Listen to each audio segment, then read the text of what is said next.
I'd like to welcome everybody to the Candidates Forum this evening. We have with us tonight the candidates for contested races in the City of St. Genevieve for the April 8th municipal election. My name is Toby Carrig. I'm the editor of the St. Genevieve Herald, and I will be one of the panelists this evening, along with Tish Johnson of the University of Missouri Extension. This event is sponsored by the University of Missouri Extension, St. Genevieve Community Access Television, and the St. Genevieve Herald. A rebroadcast of this candidates forum can be viewed in the coming days on Channel 98 and can also be seen at the website for the St. Genevieve Community Access Television, which is www.stgentv.com. I'd like to thank you all for coming and like to thank the candidates for their participation this evening and their volunteering to run for office. We'd also like to thank the St. Genevieve County Community Center for allowing us to use their facility tonight. We're going to start with the candidates for the Ward 1 Aldermanic race, and that would be Randy Ruzicka and Beth Caldwell. And we're going to open with each of them having 2 minutes for an opening statement. Mr. Ruzicka. Okay. Good evening. Thank you for having this, and thank you for inviting us. I would just like to state briefly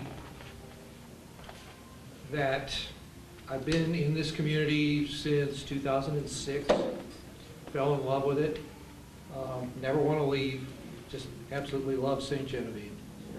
And from the very beginning, I wanted to somehow get involved. And life, with its intricate twists and turns, has always sort of prevented it. And I find myself in a position now where I feel like I can put some time into it. So that is my motive for running for this office.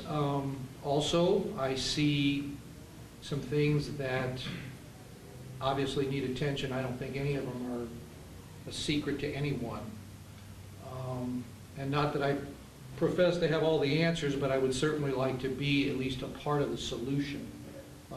I would, as I said in my piece that I sent into the newspaper, I would consider it an honor to serve the city in this capacity and to represent the residents of Ward 1.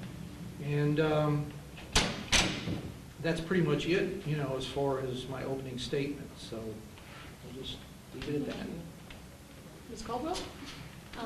I've lived in St. Genevieve since I was in about 5th grade. My family moved to the Bloomsdale area when my family bought Bloomsdale Welding.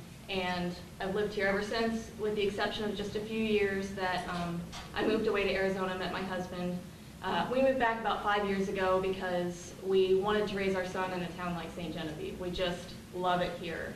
I especially love living in Ward 1, living downtown. Sometimes there's a whole lot going on, sometimes it's real quiet. It's just nice to be a part of all the action when things are going on. Like I said, I love St. Genevieve. It's my home. Even the 9 years I was away, it was always my home was St. Genevieve. And I just want to try to make the town as good as it can be. I feel like I have a good idea of what the citizens of Ward 1 and of the city want, and I will try to represent them to the best of my ability. Okay, thank you. So the way this works a little bit is that to keep things fair, we will ask you to first answer in ballot order with Mr. Ruzicka. Am I pronouncing your name correctly? Ruzicka. Ruzicka. Yeah. Okay, Mr. Ruzicka. Yeah. And then Ms. Caldwell, and then we will rotate who answers first so that you get a minute to think or not. And at some point I will forget the order and Toby will remind me. Okay. At least that's been the tradition. So my first question is a fairly simple one. Why should the voters in Ward 1 choose you as opposed to your opponent? Mr. Ruzicka? Well, they should choose me, I feel, because in the time that I've been in St. Genevieve, I've gotten to know a lot of people. My wife and I, my wife who passed away in January 2013, we bought a Victorian house on 3rd Street, 406 North 3rd Street, otherwise known by everyone as the Hammock House, and we put our heart and soul into restoring that. And in the process of that, you know, became familiar with how things kind of work as far as permit process, working with landmarks and so on and so forth. Also, I've moved my business down here. I restore antique and classic automobiles, and I have been in that business my whole life, continuously for the last 21 years. So I feel that my experience with Ward 1, owning the house, going through the restoration process, and from running a business, I have a pretty good grasp on what it takes to keep a fiscal balance and ideas on how to save money, maybe get the most out of your money, and that's what I feel is the biggest issue with the city. So I feel that those are my qualifications for that. So Thank you. Okay, Ms. Caldwell. I feel that I'm just kind of an average St. Genevieve citizen, and I feel fortunate to live in a town where an average citizen can have the possibility to become a politician, because a lot of towns, that's not a possibility. I feel I can represent the other citizens of St. Genevieve well. I own a home and a business in Ward 1, so I obviously have a vested interest in keeping the city looking nice, running well. I'm a real numbers person, so a couple weeks ago I went and got a copy of the city budget and started going through that line by line, writing down questions I have, and I really want to understand everything about how the city runs, and I think I can. I think I have the ability to do that.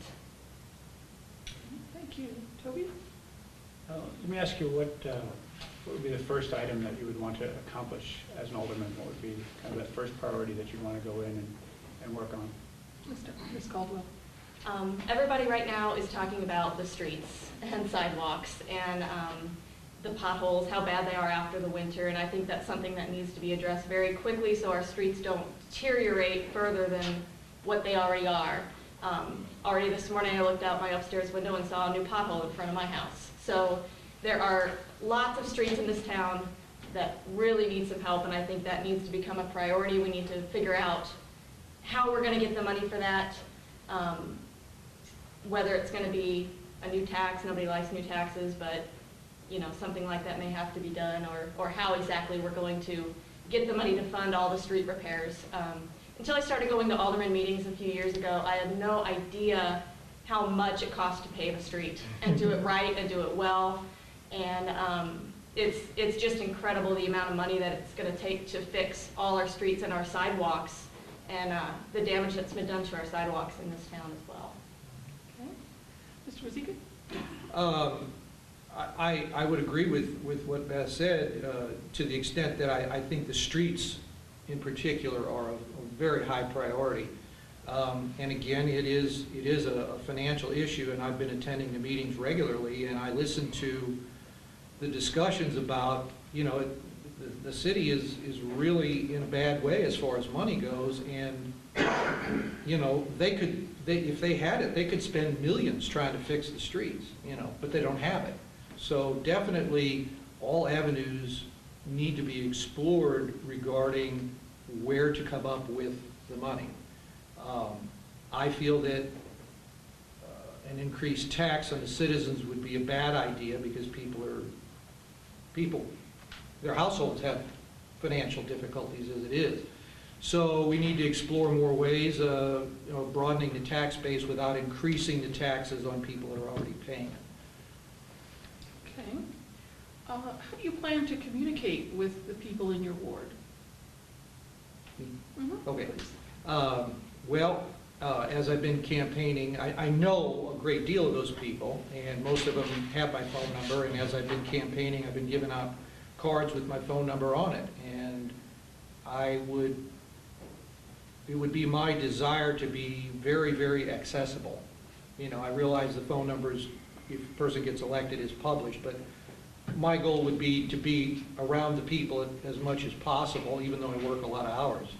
But anybody would be free to call me at any time, and I would be glad to listen to their concerns and hopefully be able to address the issues that they feel they have. Okay. Ms. Caldwell? Well, my answer is very similar to Randy's. As I've been going around talking to voters, I'm giving them a card with my phone number and email address on it.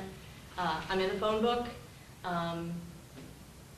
A lot of people in Ward 1 know that I own Station 2 Cafe, and they've come and talked to me there.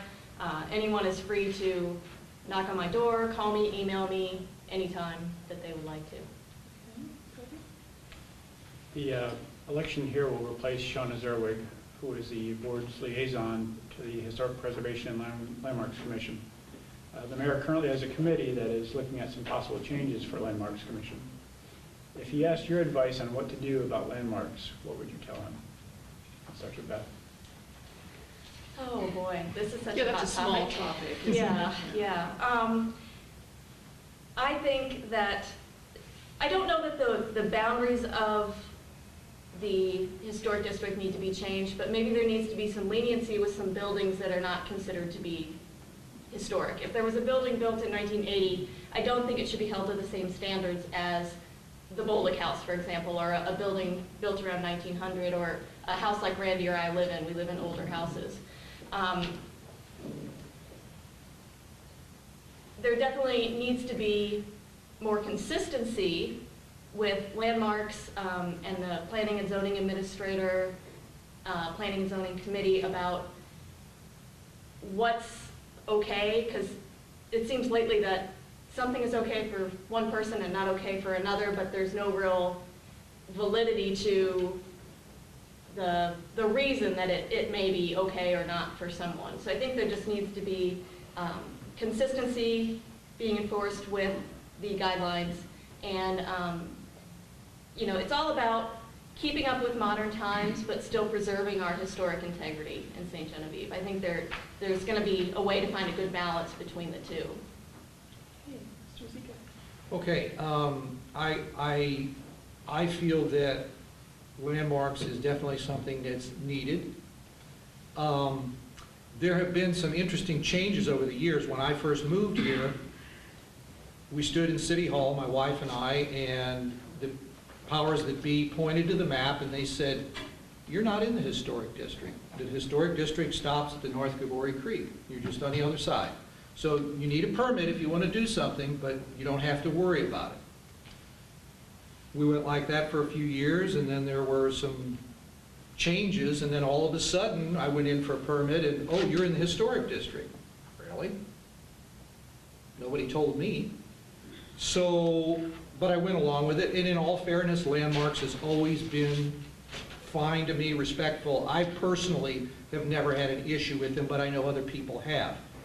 I would agree that they definitely, the boundaries need to be looked at, and what types of structures are covered needs to be addressed, because in my opinion, quite a bit of this has gotten excessive. I want to see the houses that are in that neighborhood repaired. And I don't, if that means putting vinyl windows in them and vinyl siding on them, I know that's a hot button issue, but as long as they don't change the structure on something that's not actually a historic building, I'm fine with it. Kind of along those lines, let's talk a little bit about tourism. Okay. What is your opinion of tourism as an economic development strategy? And the second part of this is, as you're probably aware, the state cooperative media marketing program, is said they're going to reduce the funding available to our tourism program, to our tourism marketing program locally, to less than $10,000 for fiscal year 2015. So do you have any, so what's your opinion of tourism as an economic development strategy, and what ideas do you have for addressing that gap? Well, I think tourism is a very important thing, and St. Genevieve is a beautiful place to come to for tourists. It's unfortunate that that's going to happen to them financially at this point. As important as tourism is, and I think we need to keep it and we need to nurture it, as far as an economic strategy, I don't see it generating enough revenue to do all the things that we need to do in this community. It definitely has its place, it needs to continue, and I'd love to see it grow. But I feel that the money that the city needs for revenue is good. We're going to have sort of an all-of-the-above approach. We need that, but we also need money coming in from other sources. And I certainly would not want to see it go away, you know, because we have a beautiful town, and I want to see the world come to see us. Ms. Caldwell? I agree that tourism is very important, but it is part of a bigger picture of everything that we need in St. Genevieve. We can't rely solely on tourism alone. It is very unfortunate that the state is not going to be continuing the same amount with the grant program that we have, because even with that amount, our tourism directors in the past have struggled to use that money and get everything we want out of it. I think now we have a wonderful tourism director. We've already seen many changes since she's been working for the city, and changes for the good, definitely. I feel she can actually stretch a dollar more than some previous directors could, so I'm very confident that she will be able to do as much as she can, as well as she can with the money that she's given. We do need other sources of tax revenue in the city and in the county, and we need to definitely work to bring more businesses here.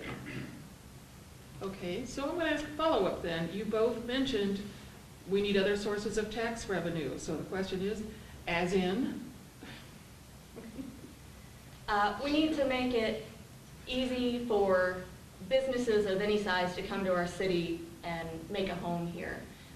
The city officials need to be accommodating to the people that are calling in and saying, I'm interested in opening this type of business, this type of business, this type of building. I'm going to hire this many employees in the future. We need to do whatever we can to help them realize that St. Genevieve is a good place for them to be. Okay, Mr. Ruzicka? Yeah, absolutely. We need to, and come up with creative ways to actually attract those businesses, not so much as just waiting for them to come here, but other communities have strategies where they have incentives for businesses to come there and relocate there. So we need to explore those options. And I think that's definitely, I see there are a lot of empty retail buildings in town. I would love to see those full, you know? I mean, we get that strip filled up and Main Street. I mean, there's a lot of places that would be very, very good retail locations, and I see no reason why we can't turn that around and make that happen. Thank you. Toby? Part of what you guys just talked about touches into the next question I was going to ask, which has to do with permits. There was a businessman who spoke to the Board of Aldermen in January about the difficulties he had getting a response when he was trying to get a business permit or start a small business in town. And there's also been a situation with a local person who's had a special use permit that has been reviewed every couple of years, and the Board of Aldermen seems to act in a way that does not correspond with the recommendation from city staff in regard to that special use permit. So I was just curious if you guys would have an assessment on kind of what the permit situation is for the city of St. Genevieve and what changes you would like to see in that area. It's my turn? Okay. Please. I would definitely like to see the permit process streamlined, and particularly with new businesses.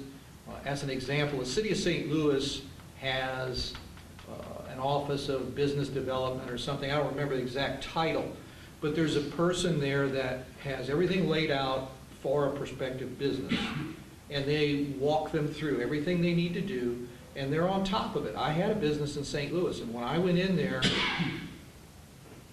they were on top of it. They were very, very courteous. Follow-up phone calls were right on top of everything, and everything I needed, if I had a question, they had an answer for me as how to comply to make it as fast as possible. Because, like the old cliche, time is money, and there's nothing worse than being in business and getting stuck in a quagmire of waiting for phone calls, waiting for responses, getting weak responses where you don't really know what to do. So that would be one way where we could really help that happen. Okay, Ms. Caldwell? I agree that I think the process could be streamlined, and maybe it's as easy as making a checklist of everything that a person needs to do when they move to this town. Here's the phone number you call to hook up your water sewer. Here's the phone number for the electric company. Make it as easy as you can for them. It's a customer service thing. We need to have better customer service when it comes to that, obviously from the things that have happened at our meetings. I don't know both sides of the story in either of those instances that you've used as an example there. There's probably wrongs on both sides in each case. We need to not let the city be a part of those wrongs. The city needs to be as accommodating and as consistent and concise as we can be when it comes to the permit process. Okay. As an alderman, you're not necessarily in charge of the meeting, but you are a participant at a Board of Aldermen meeting, and you were certainly talking with your constituents. What would you do to promote civility and productive discussion on the Board of Aldermen? Ms. Colville? I watch a lot of those meetings and just think, can't we all just get along, be nice to each other? It's difficult because there are so many different personalities on the board, and then when citizens come in to talk, part of that is great. It would be awful if all 8 aldermen agreed on everything all the time. That would kind of defeat the purpose of having a board. So I think the discussions, healthy arguments, I guess we could call them, is a good thing. But sometimes it just, I think, are we in middle school here when someone is challenging someone else to a fight or making threats to the board? That's completely uncalled for, and unfortunately we can't control everyone that comes into the meeting and control what they're going to say. But I think overall, most of the time, the aldermen do a pretty good job of keeping it civil. Things happen every once in a while with just conflicting personalities that it's going to be difficult to avoid whenever you get a large number of people in a room together discussing issues that they're passionate about. And that's kind of the good part of it, is they wouldn't be arguing like this if they weren't passionate about the topics and trying to do what they thought was right. Mr. Rosica? Well, definitely there needs to be some more civility there, because at times it gets out of hand. How you would control that, I honestly don't have an answer for you how you would control that, because everybody has free will and there's no way to know what's going to come out of somebody's mouth. That being said, maybe with the coming election and a change of personnel, maybe the personalities, we can only hope, will be more harmonious and we won't have these issues. I would say that somebody needs to perhaps oversee it and maybe keep a little tighter rein on it before it gets out of control, but that can happen so quickly. I honestly don't know how you could regulate it, and we need to be open to the community and people need to come in, so we just have to deal with things as they happen. A year ago, the city's efforts to pass a tax for the fire department was not successful at the polls.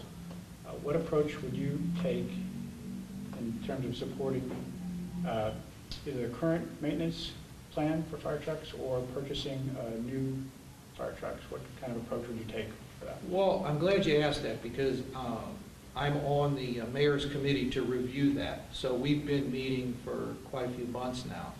And again, it falls into the same issue that we have with the streets, is that there simply are not the funds there to purchase a new piece of apparatus, the type that is desired by the current fire chief.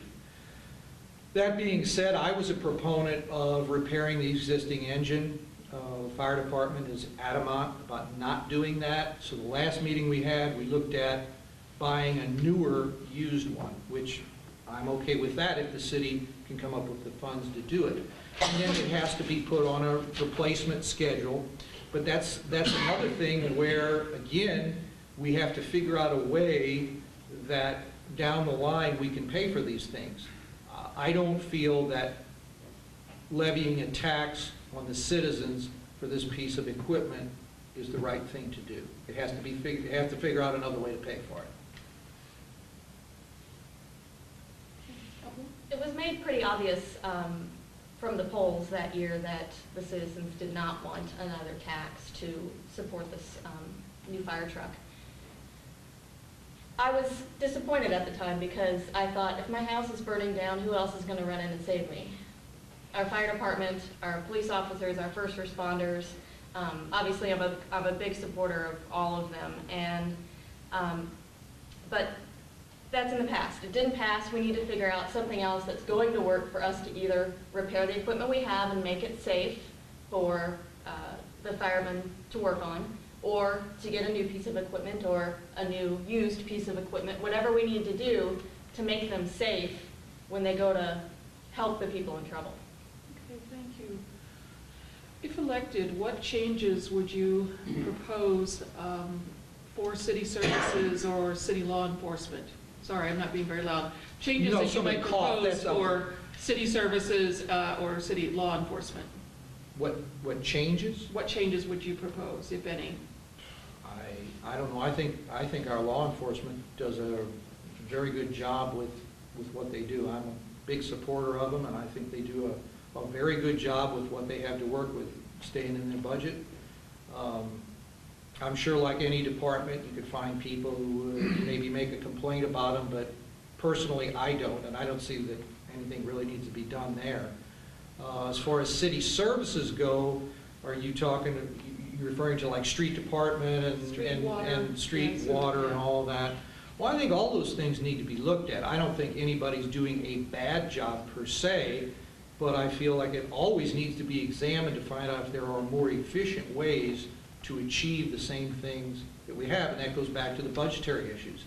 If we can, I'm a proponent of on certain things outsourcing, and I don't mean hiring outside the community, but I mean hiring a private contractor sometimes to do something where we can keep our people doing it. Sometimes it's more efficient to do it that way. Sometimes.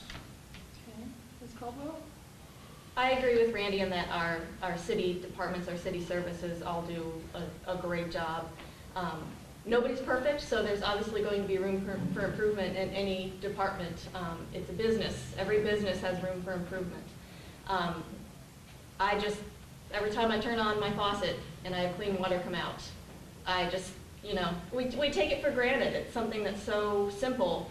Or, you flip the light switch and the lights come on. When we do have a power outage, it's a very short amount of time compared to what I have dealt with living in other cities.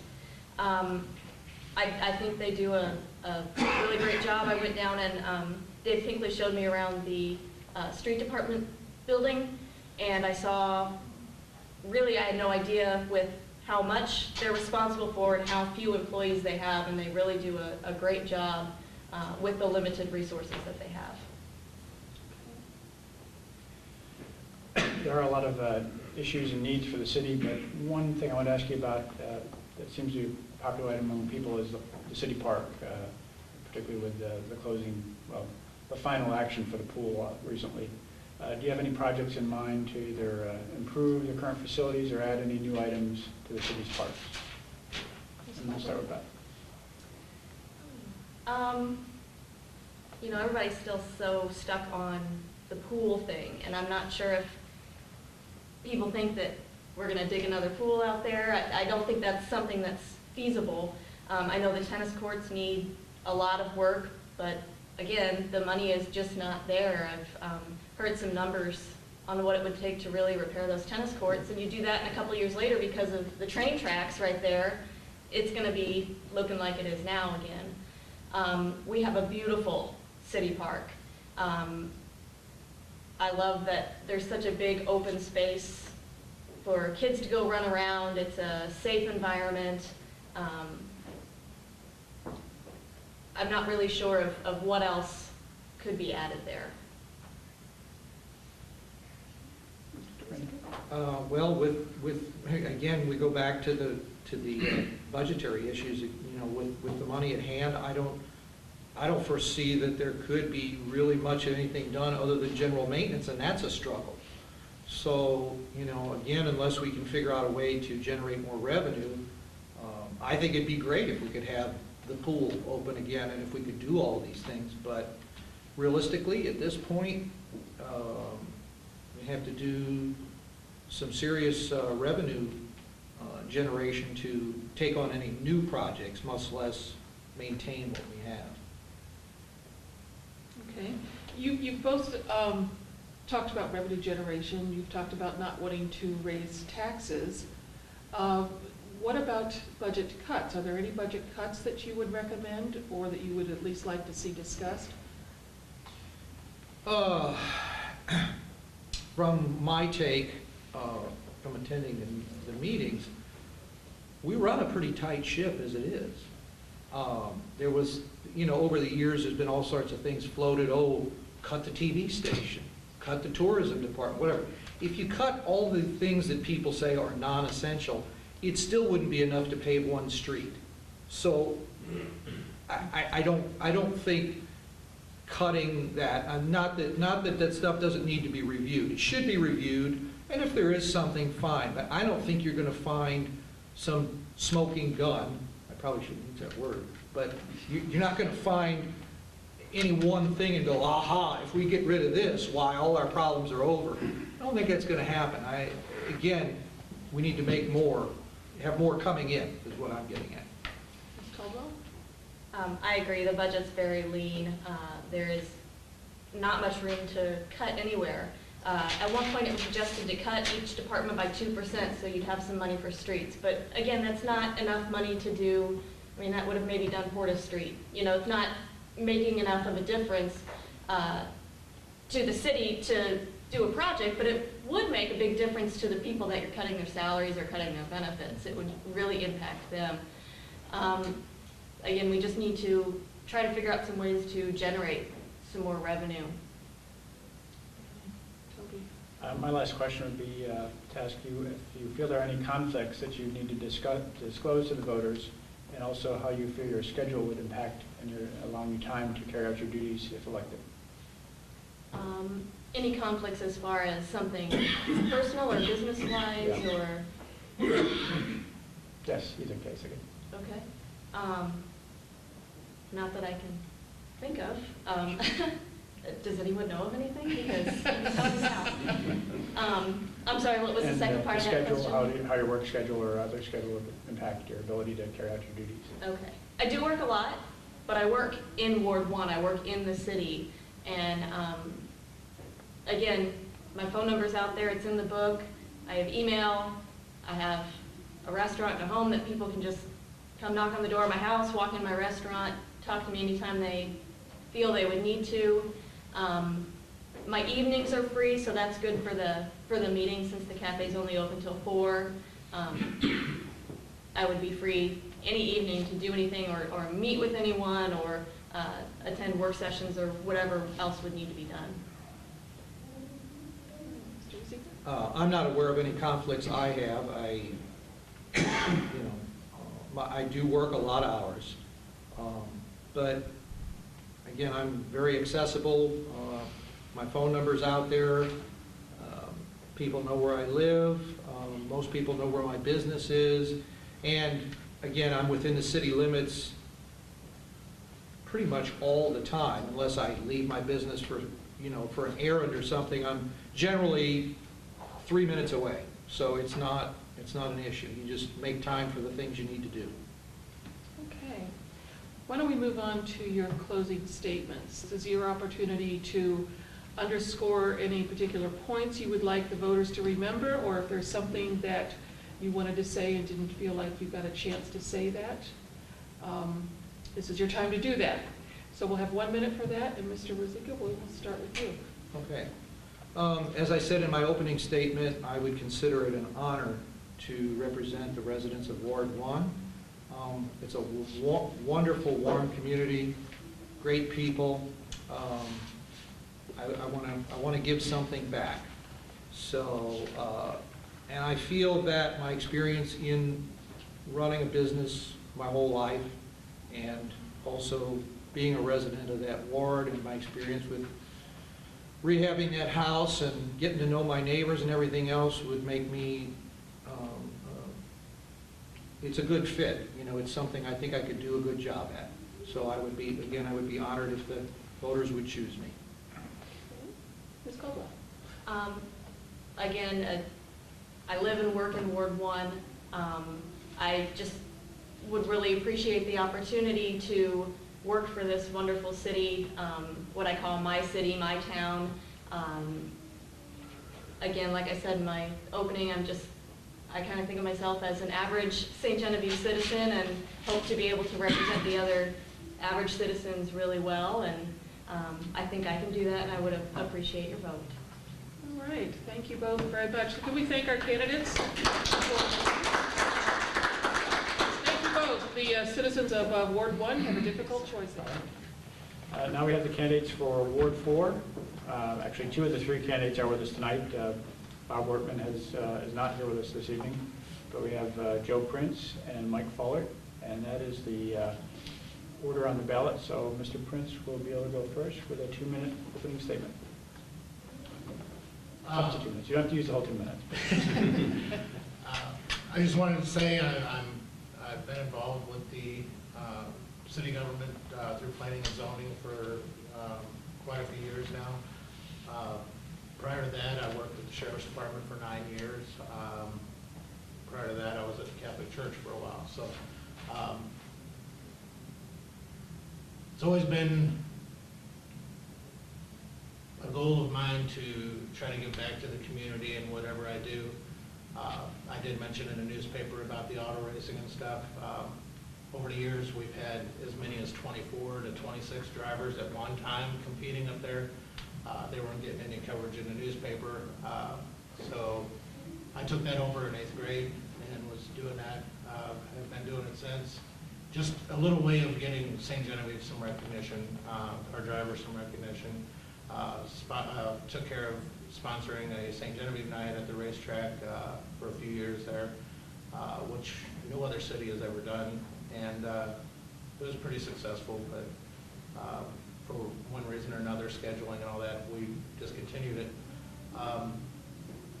As far as running for alderman, there are many issues ahead of us. The directions, some of the directions they've gone on some things have proven not to work. There needs to be a change in thinking, some fresh ideas. And I just think it's time to get some new faces in there with some new ideas, and hopefully, you know, we'll see how things go with that. I have a real passion and dedication. I've lived in Ward 4 all my life. Don't plan on going anywhere anytime soon. I guess that's it. Okay, great, thank you. Mr. Fallert? Yeah, by way of introduction, my name is Mike Fallert. Was born and raised in St. Genevieve. Attended or graduated Valley Catholic High School, what seemed like forever ago, but maybe it wasn't that so. Went to Southeast Missouri State University, where I went through a Reserve Officer Training Corps and went into the Air Force as an officer. Spent 20 years in the Air Force. Retired from the Air Force as a lieutenant colonel, and one of the things I guess failed to mention at the very beginning of this is my family. Married to Kelly, who's also from St. Genevieve all of her life also, and we have 2 kids. Kelly and I made the decision as I was approaching the 20-year mark in the military that I think the longer we were away, the more we realized what St. Gen had to offer for a family and for just folks in general in the community. We made the decision to come back home, bought a small business downtown, which Kelly runs, the Show Me Shop downtown, and a small retail store downtown. But we just wanted to bring our kids back to a community that we really respected and felt like it was a great opportunity for them to finish school and maybe stay or not. But the schools, the healthcare systems that we have here in St. Gen, I think, are phenomenal. And so that was kind of our goal coming back. As far as Alderman goes, you know, I've always felt like public service is something that I enjoy doing, but it's just almost a commitment of something that I feel like I should do. So when I came back, I took a job as city administrator. I was city administrator for about a year before moving over to Sabre Honor Corporation at that time, and Sabre Honor Aviation is where I'm at now as the general manager here in town. I think that as the alderman, one of the things we have to have is a strategic plan, and I look forward to working with that. Great, thank you very much. And that's what closing statements are for. You both kind of ran out of time there. So I want to ask the same question that I asked to the previous candidates, and that is, what distinguishes you from your opponent? Why should the voters choose you? And we'll start with Mr. Prince again, and then we'll rotate. I don't think there's a bad choice with any of the three of us, which, we each bring something to the table that probably the other one doesn't. Just a little bit different way of thinking.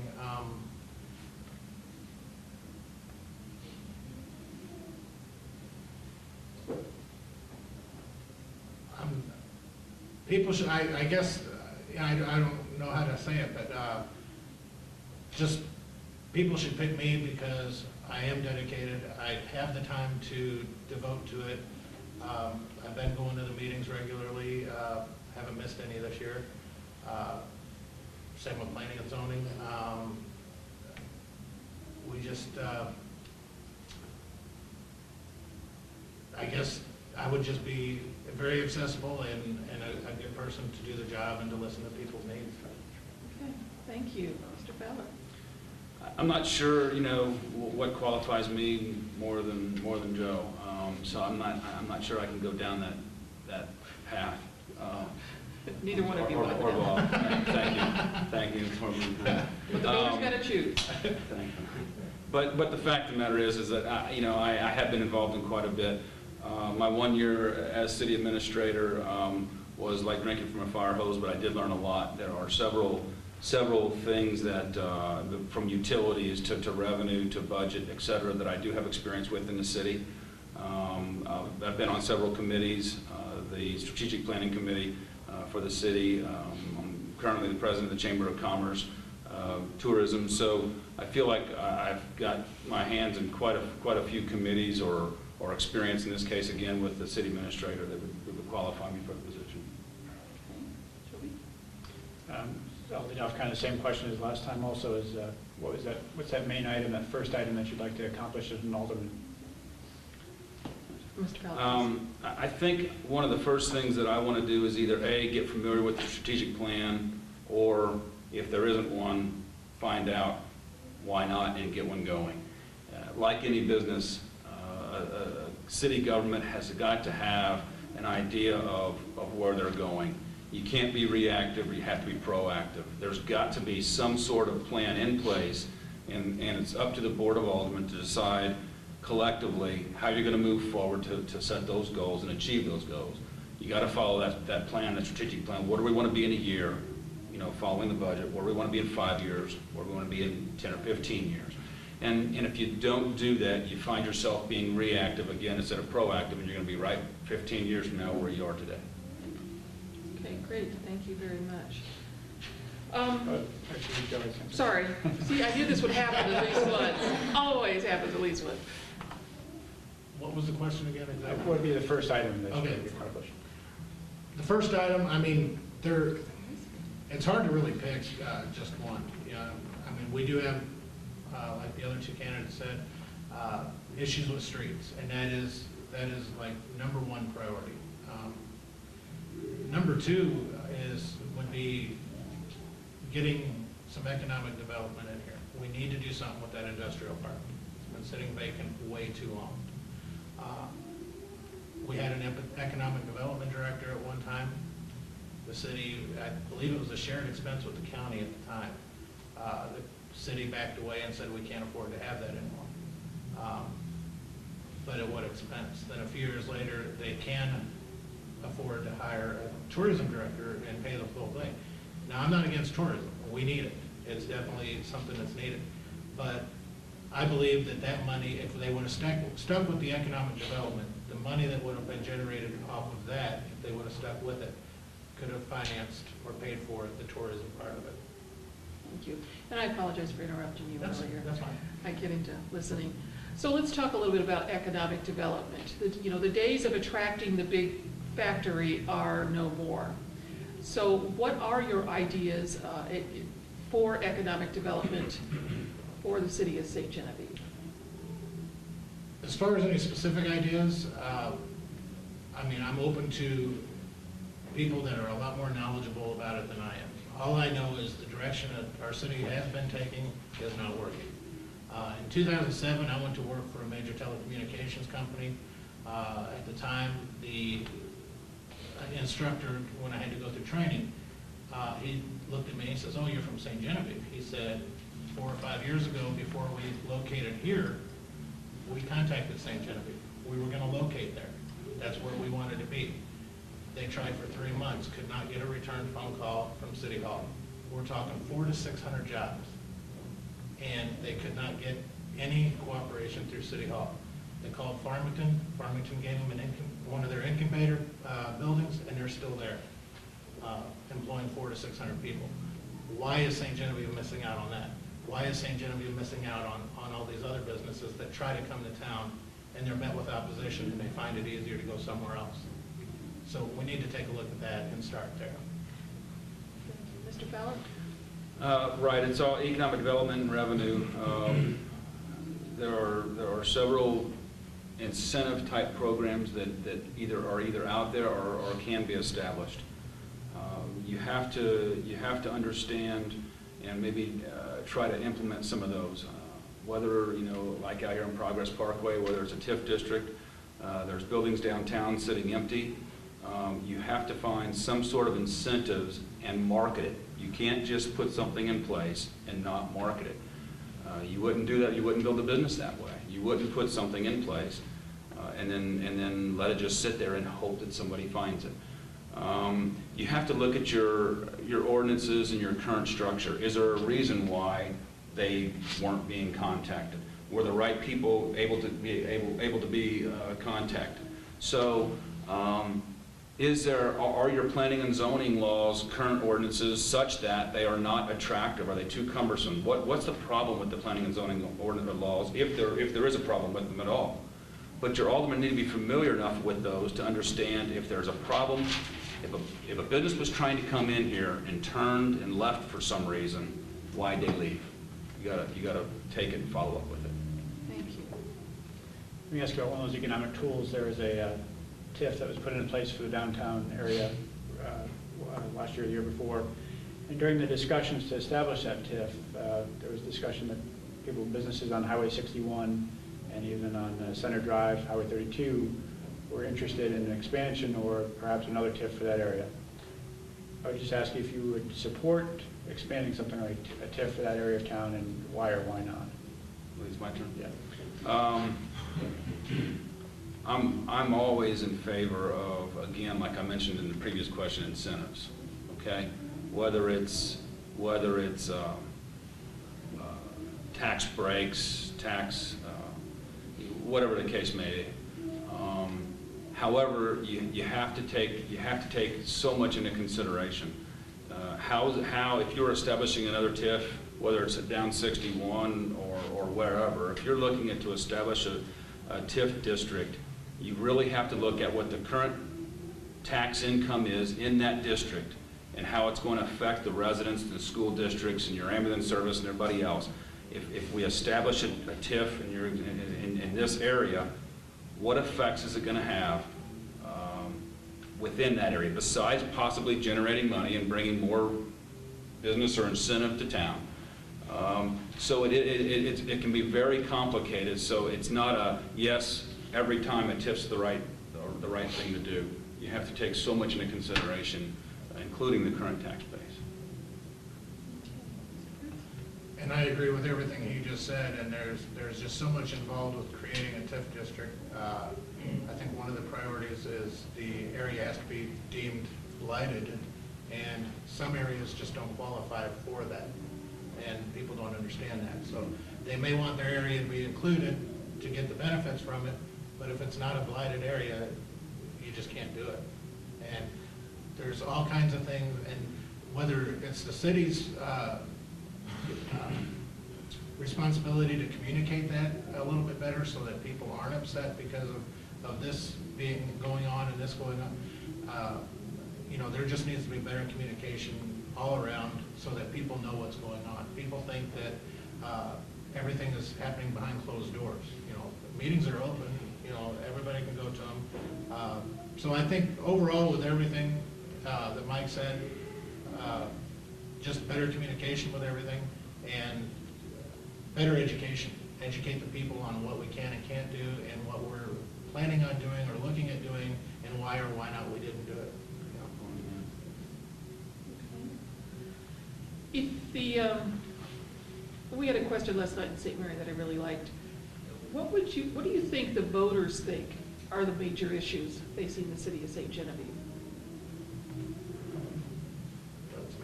Like the top three. Top three issues, streets, jobs, stuff to do for their kids. And, you know, the only way to do any of those is through economic development or passing taxes. And, or the easiest way to do them, bond issues and all that stuff are, I know, a whole other category, but nobody likes taxes, and I'm not sure, other than the Chamber of Commerce, that anybody's out there even trying to get anything in here. We need to get that going a little bit better.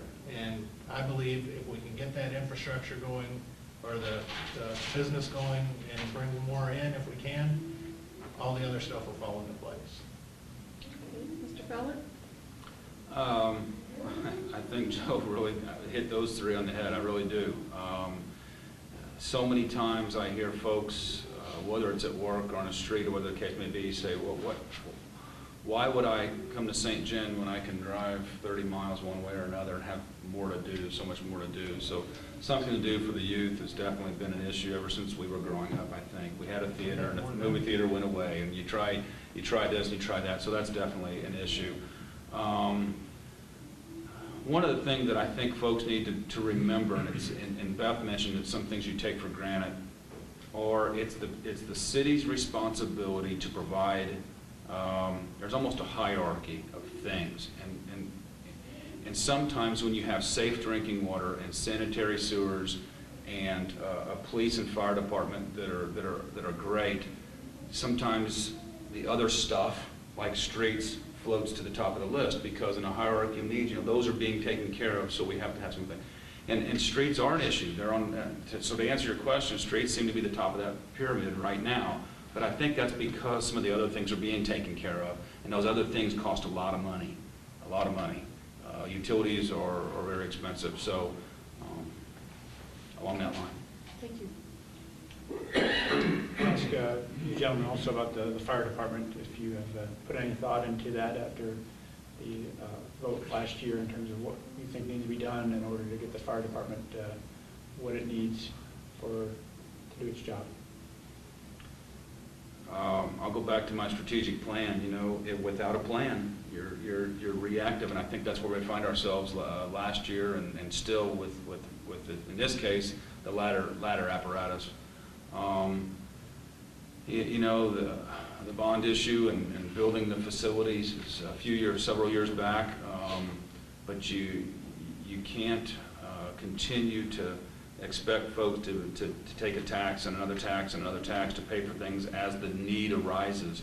If you don't plan for those things, the community, if you don't have a strategic plan, and I'm not talking about just replacing police cars or fire trucks, I'm talking about, where do you want you going after industry, you go after tourism, there's so many other things.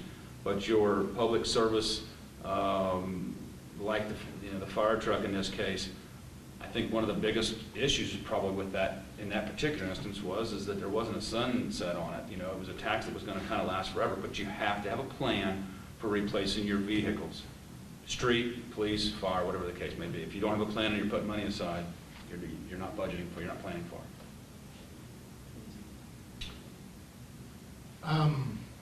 I put a lot of thought into it before and after.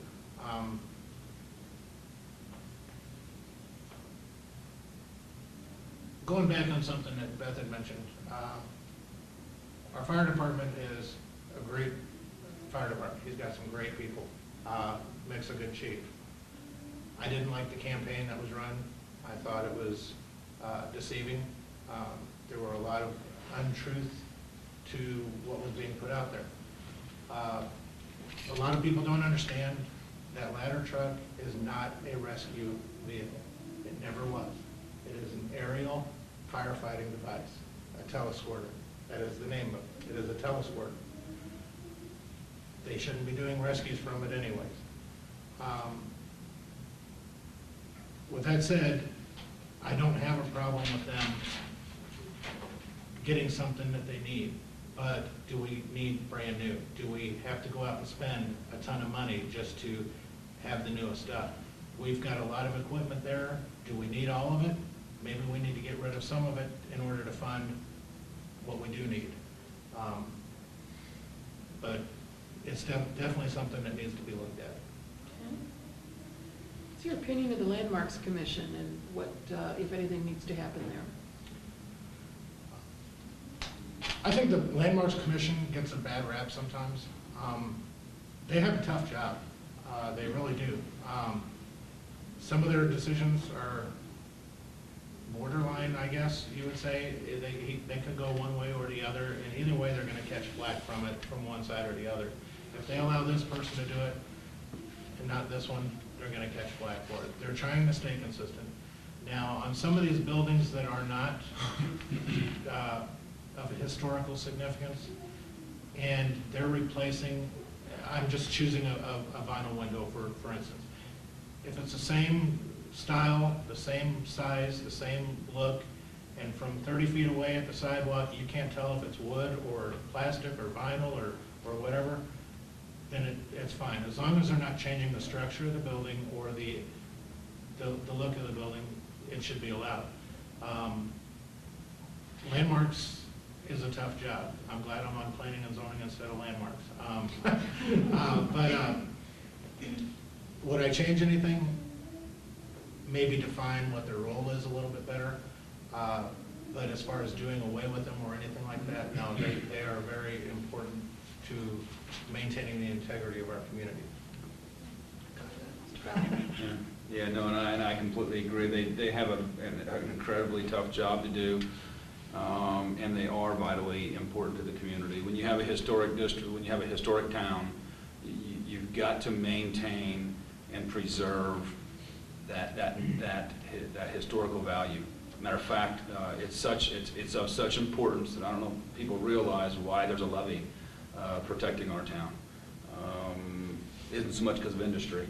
The Corps of Engineers at the national level, they decided to put in a levy back, I believe, in '95. I'm not sure on that, and spend $40-something million to protect the downtown. There's a reason for that, and it's because of our historical significance. It really is. We have one of the most historically significant towns in the United States, and with the structures that are in their original positions. The Landmarks has an extremely tough job to do. I think maybe the Board of Aldermen can do a better job of making their job easier. And by doing that, what I'm talking about is changing. Back up on that. You have to remember that the planning and zoning and the planning and zoning officer downtown, they are enforcing current ordinances. If the ordinance needs to be changed, it needs to be changed. But they're doing a fantastic job. Let's talk to kind of carry on about that with the permit part of the process, not only for landmarks, but also with planning and zoning. Joe obviously has been on that board, and you've been a city administrator, so you probably have background and knowledge of what goes on at City Hall and kind of the whole process of preparation for permits and stuff. What is your assessment of that situation, and how do you think it could be improved? I think it's education and communication. I don't think that, from what I saw whenever I was in there, I don't know that our permit process is any more difficult or cumbersome than other communities. I think it's an education, and I think Beth mentioned a service. And the city and the folks that work down there provide a service to the community. And I would expect, as I did when I was city administrator, I would expect them to provide excellent customer service. Randy mentioned the type of service he got from the city when he was up in St. Louis. They had to provide excellent customer service, and part of that is helping the folks understand, not just putting a form in front of them and saying, you got to fill this out. It's part of that is an education process and understanding why you need the information, why we're asking for A, B, C instead of just A and B. So that empathy, if you will, for the person who's trying to get all this data together and all this information together so they can put a carport on their house or whatever the case may be. They just need to be communicated with respectfully and help them understand why you have that process. Mr. Prince? I don't think our issue is so much that we require this, and this. It's, a lot of our stuff, our problems that we're facing are more procedural than anything. A lot of our codes and structures that we use as a city were adopted based off another cities that we kind of said, hey, that looks good, we'll adopt it and use that as well. The problem is until you start using it and applying it, you find out that that doesn't really work here. It may work in the bigger cities that have the staff and the resources to do all this stuff. But I think just a better review of the process, keeping in mind that our board meets every other week and all that stuff, we just need to streamline the process and make it easier. Okay. What role would you like to see the general public play in the governance of the city?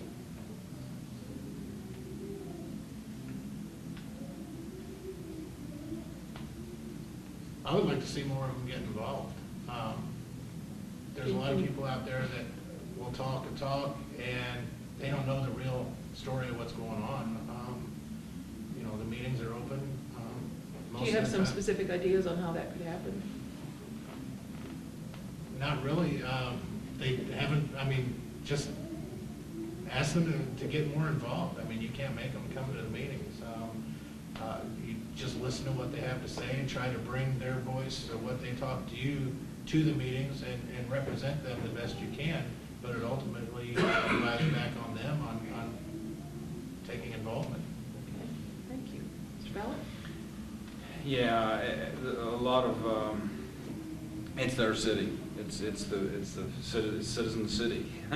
and they have to step forward and I think be willing, to get a hold of somebody or let their opinion known, if nothing else. Get a hold of your alderwoman, alderman, if something comes up. Walk through the doors downtown and talk to the city administrator if you'd rather do that.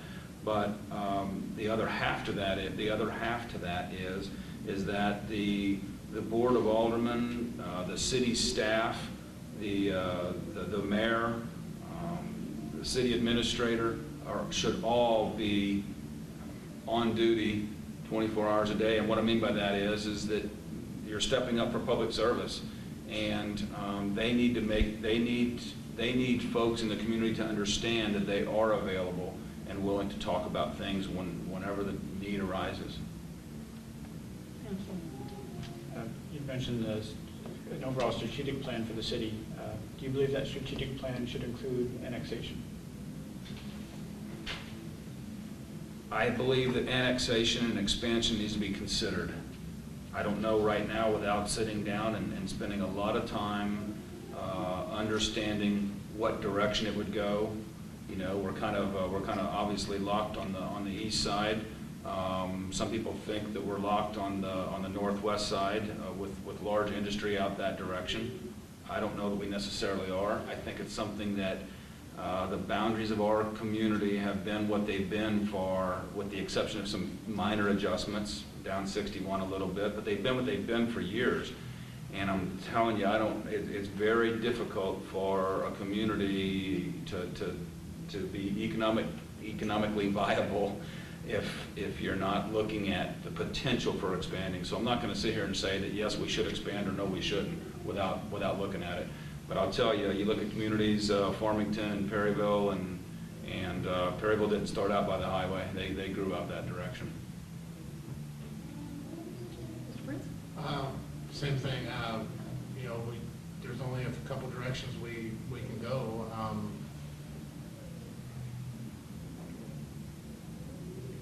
I know they tried going out 32 before and were met with opposition. lot of people want us to go all the way out to the interstate. That's, 4 miles, that's quite a bit. I would like to see more annexed in and get the tax revenue from the businesses that are already existing. I think that would help a bunch.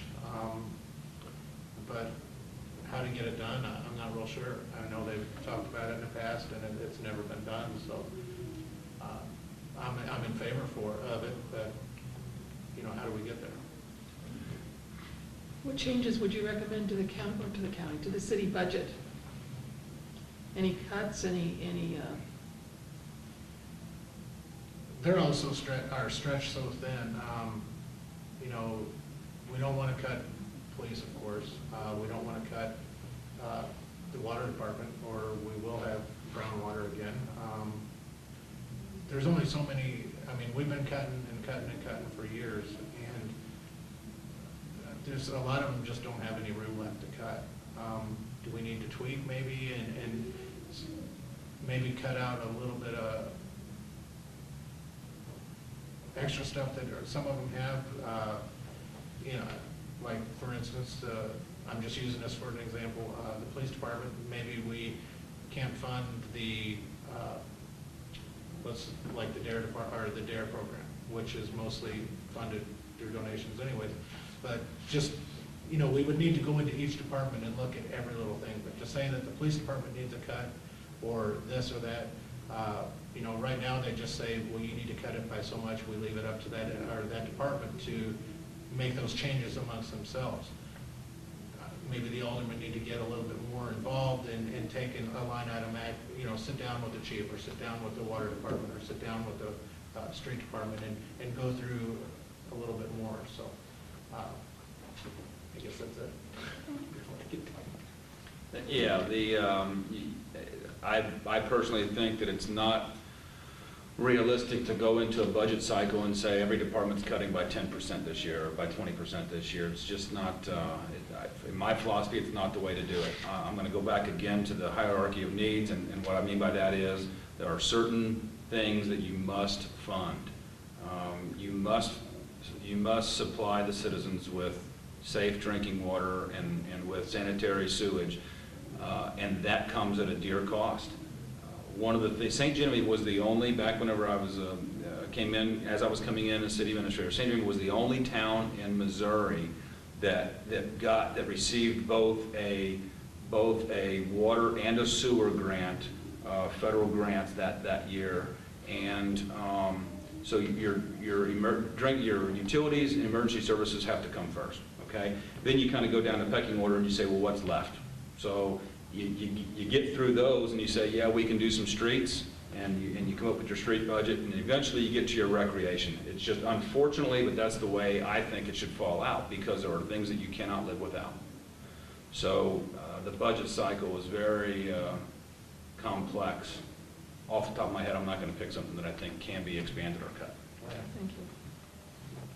My last question, kind of same question as last time, was are there any conflicts you think should be disclosed to the voters, and whether your schedule will allow you to carry out your duties? Conflicts, none that I'm aware of.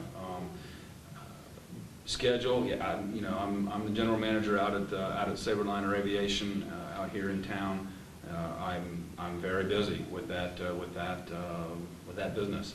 However, my evenings are accessible, and a lot of times I'm even accessible during the day, if it comes down to that. So I have been in other committees, Chamber of Commerce and Rotary and other groups like that, and so it's a matter of prioritizing and making time for certain things. But as far as accessibility yeah, I don't see a problem there. I really don't. In today's day of technology, I think that I am fully accessible. There's Facebook, there's email, etc. So it's a matter of time management. I think it wouldn't be a problem. As far as I'm concerned, there's no conflicts whatsoever. My scheduling, I work midnights, so unless you're trying to get a hold of me on midnights, which I'm still available, actually. I can take calls where I'm at. If I need to be somewhere in the daytime, my daytime job, I kind of work for myself, so set my own hours. If I need to be somewhere, I can be there. If I need to be there in the evening, I can be there. There's no scheduling conflicts whatsoever. Okay, thank you. We'll move on to our closing statements, and as with the previous group, this is your opportunity to make any points that you want the voters to remember, or anything that you wanted to say that you felt like you did not get the opportunity to say. And Mr. Prince, we'll start with you.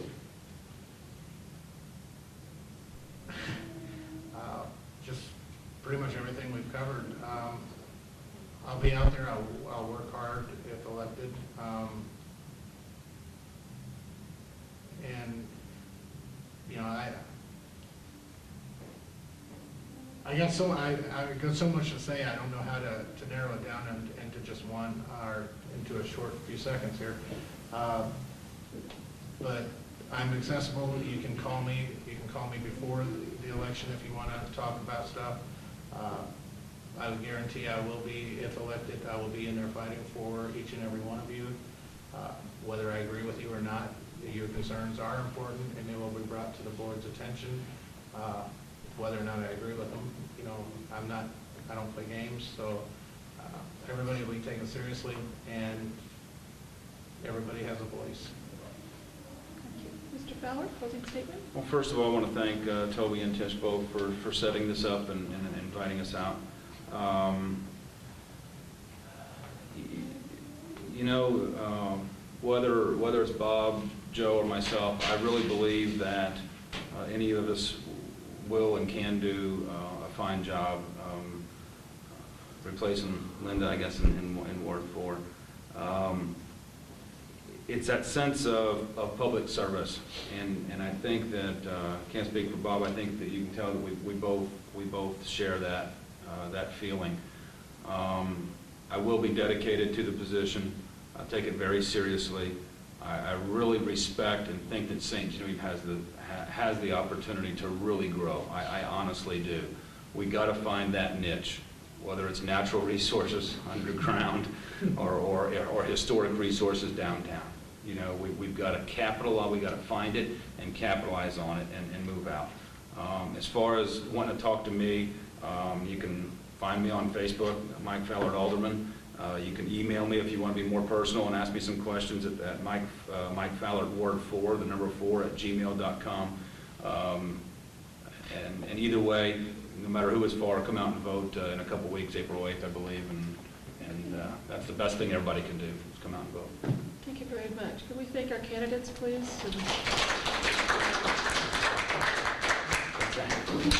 So, as with our earlier race, I think the voters of Ward 4 have a difficult choice to make.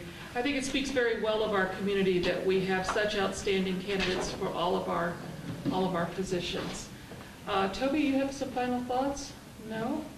With that, we want to thank the St. Genevieve County Community Center, St. Genevieve Community Access Television, the people who came out tonight, especially our real people, our local citizens who are here in person tonight.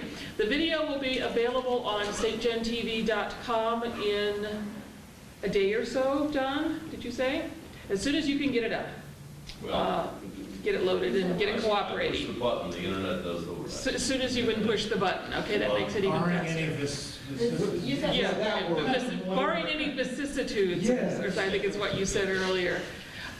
So if you have any comments, please contact your candidates. And with that, Toby and I will sign off and say good night. Thank you all for coming. We'll see you for the fall election.